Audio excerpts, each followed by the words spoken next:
नमस्कार देवी और सज्जनों, मेरा नाम है मुकुल देव वृक्षपति। आप देख रहे हैं लाइव टाइम्स टीवी और इस समय पर आप लोगों के बीच में हिमाचल की बात लेकर हम हाजिर हैं।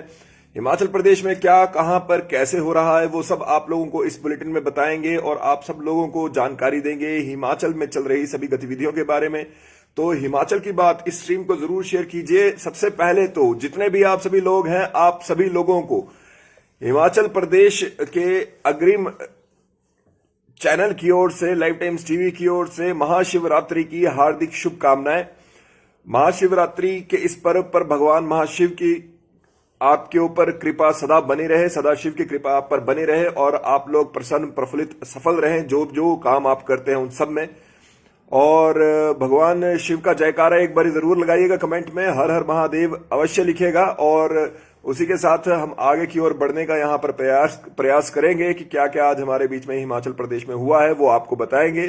तो सबसे पहले तो यही कहेंगे कि हर हर महादेव से कमेंट बॉक्स भर जाना चाहिए और उसके जयकारे से यहाँ पर कमेंट बॉक्स में जगह नहीं बचनी चाहिए। बहरहाल शुरुआत हम करेंगे आज के मॉर्निंग बुलेटिन की। क्या हमारे बीच में यहाँ पर जानकारी है, कौन कौन सी चीजें ऐसी हैं जो आप लोगों को पता होनी चाहिए, कौन कौन सी चीजें ऐसी हैं जो आप लोगों तक हमें पहुंचानी है, वो सब चीजों को यहाँ पर जोड़ेंगे। आप लोगों से केवल दो ही आग्रह रहते हैं, एक तो शेयर जितना ज्यादा हो सके करें, कमेंट्स के लिए मैं आपको बोल ही चुका हूं, और अगर बन सके तो लाइक का बटन लगातार दबाते रहे। तो हिमाचल की बात इस बुलेटिन में आप लोगों का स्वागत है। सबसे पहले तो जी कर्मचारियों के लिए एक अच्छी खबर है। और कर्मचारियों के लिए अच्छी खबर क्यों है? क्योंकि ओल्ड पेंशन स्कीम जिसके लिए वो लगातार यहाँ पर संघर्षरत है, उसके लिए एक बड़ा जो डिसीजन यहाँ पर शायद रीच करा जाना अभी बाकी है। लेकिन ऐसा लग रहा है कि सरकार पूरे मूड में है कि भाई यहाँ पर जो उसकी अधिसूचना या फिर यहाँ पर उसे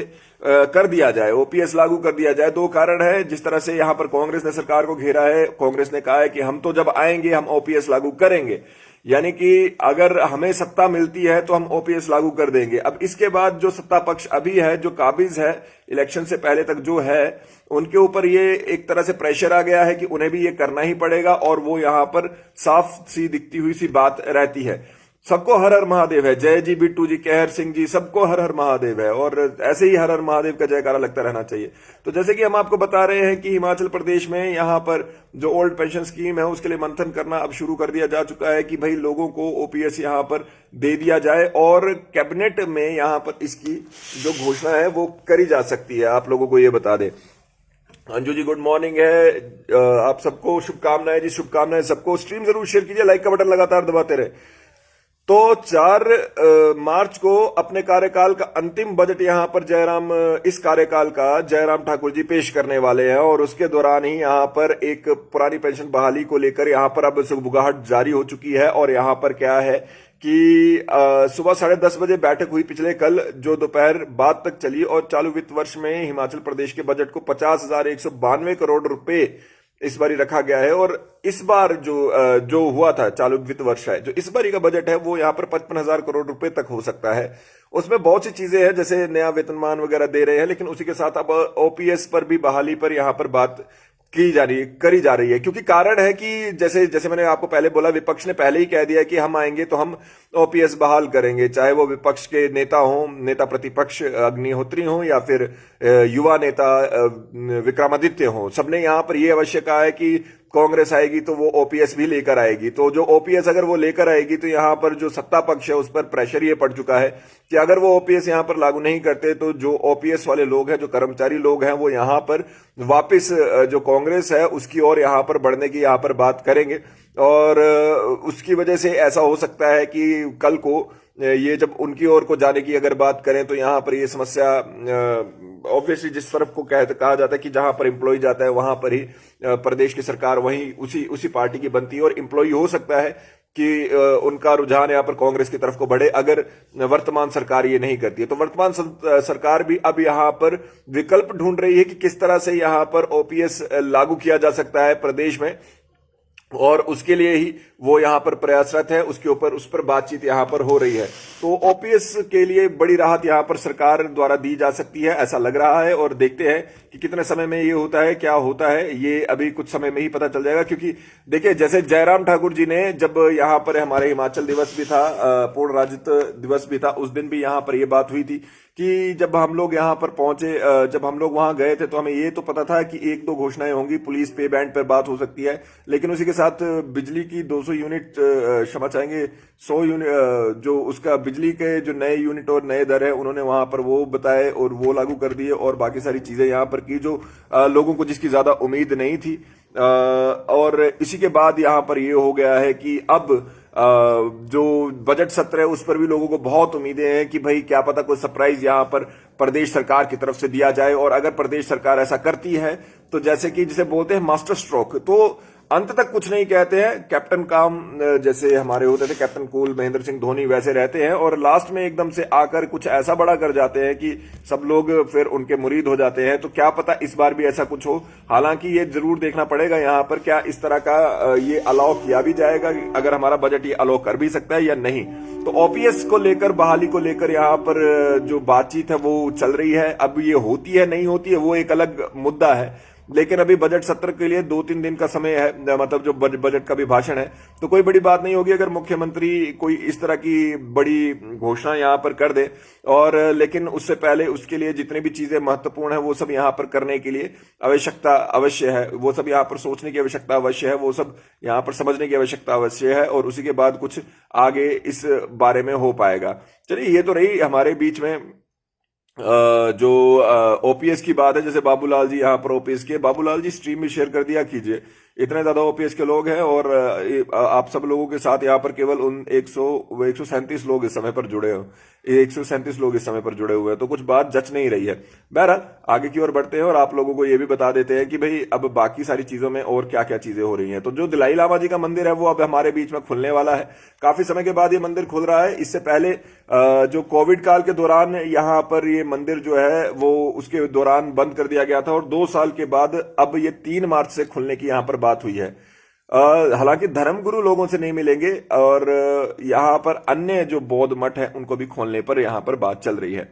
तो यहाँ पर अब जो एक अच्छी बात यह है कि जो लोग यहाँ पर दलाई लामा मंदिर के दर्शन करने की बात करते थे या जाना चाहते थे, उन लोगों के लिए अब यहाँ पर जाने के लिए अब जो जगह है वो साफ हो गई है, यानी कि अब उनको यहाँ पर आगे के लिए यहाँ पर महत्वपूर्ण जो लोग यहाँ जाना चाहते थे उनके लिए वो रास्ते खुल चुके हैं, तो अब उनका मंदिर भी खुल जाएगा। इसके साथ साथ ही आज जैसे कि महाशिवरात्रि है, एक बार फिर से आप सब लोगों को महाशिवरात्रि की हार्दिक शुभकामनाएं, और फिर से कहेंगे कि जितना ज्यादा हो सके आप लोग यहाँ पर स्ट्रीम को जरूर शेयर कीजिए, और हर हर महादेव के जो नारे हैं उसके साथ, उसका उद्घोष है उसके साथ कमेंट बॉक्स को भर दीजिए। और साथ ही में यहाँ पर ये बात भी है कि जो उसके साथ हमारे साथ में अंतर्राष्ट्रीय मंडी की शिवरात्रि जो है वो यहाँ पर, महाशिवरात्रि का जो मेला है वो यहाँ पर शुरू हो जाता है, और उसी का मेला आज आगाज हो चुका है। कल बड़ा देव कामरूनाग पहुंच चुके थे, देव जो कारज हैं वो यहाँ पर, शुभ कारज हैं वो यहाँ पर शुरू कर दिए गए हैं,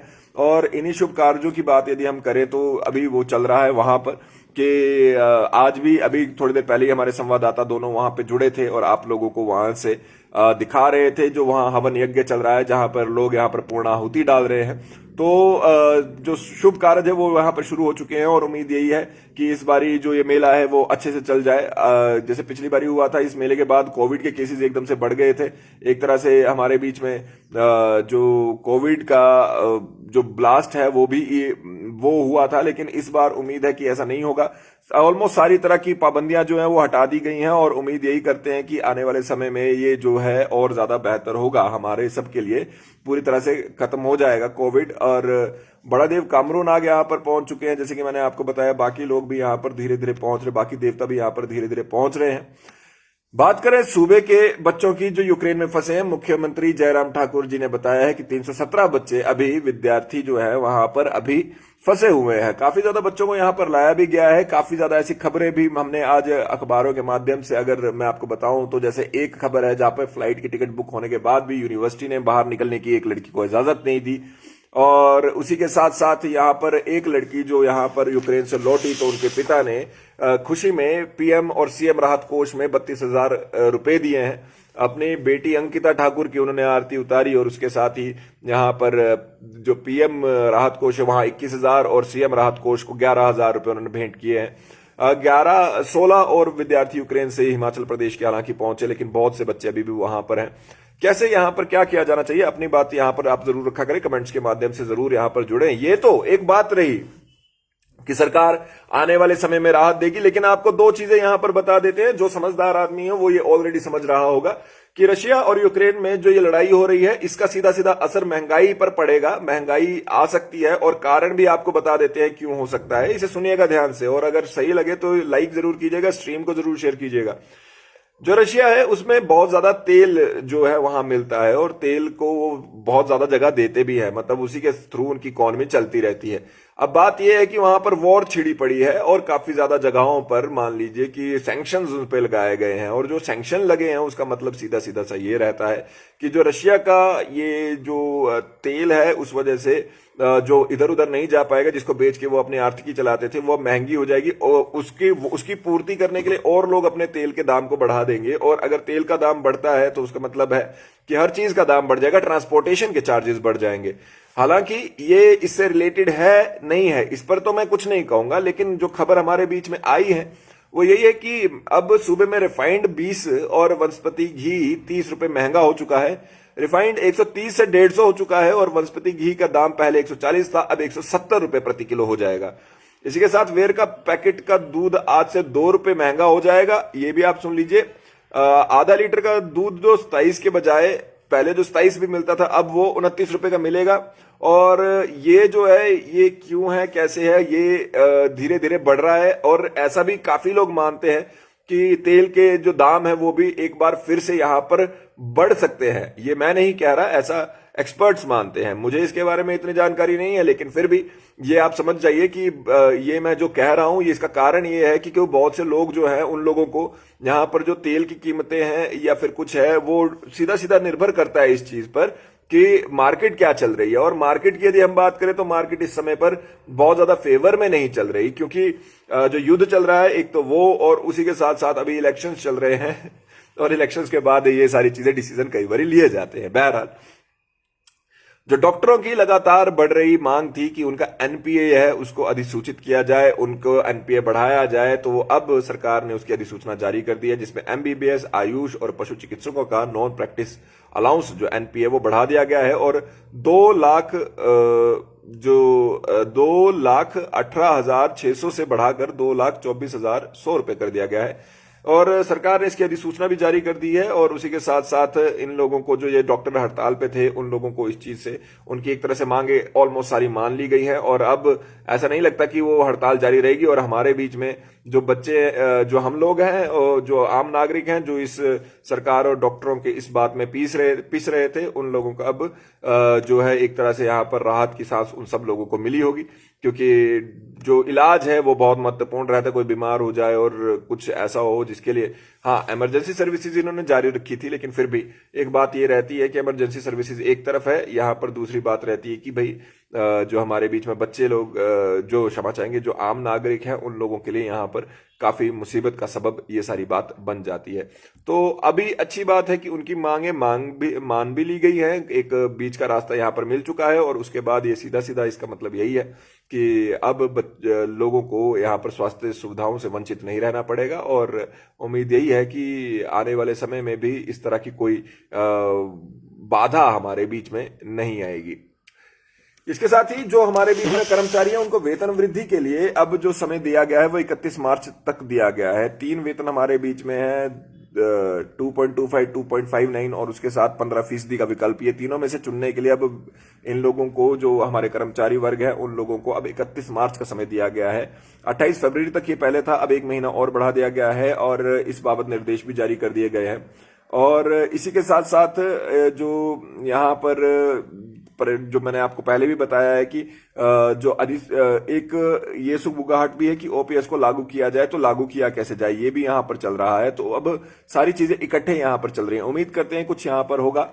पर बहरहाल अभी के लिए सुबह का इस बुलेटिन में आप लोगों से विदा लेने का समय आ गया। आप लोग कमेंट्स को लेना चाहेंगे, लीजा जी, BR नेगी जी, इसके बाद बोबी जी, हर हर महादेव जी, सबको जो जो यहाँ पर जुड़े आप लोगों का बहुत बहुत धन्यवाद। मेरा नाम मुकुल देव रक्षपति है, लाइफ टाइम्स टीवी देखते रहिए। जय हिंद।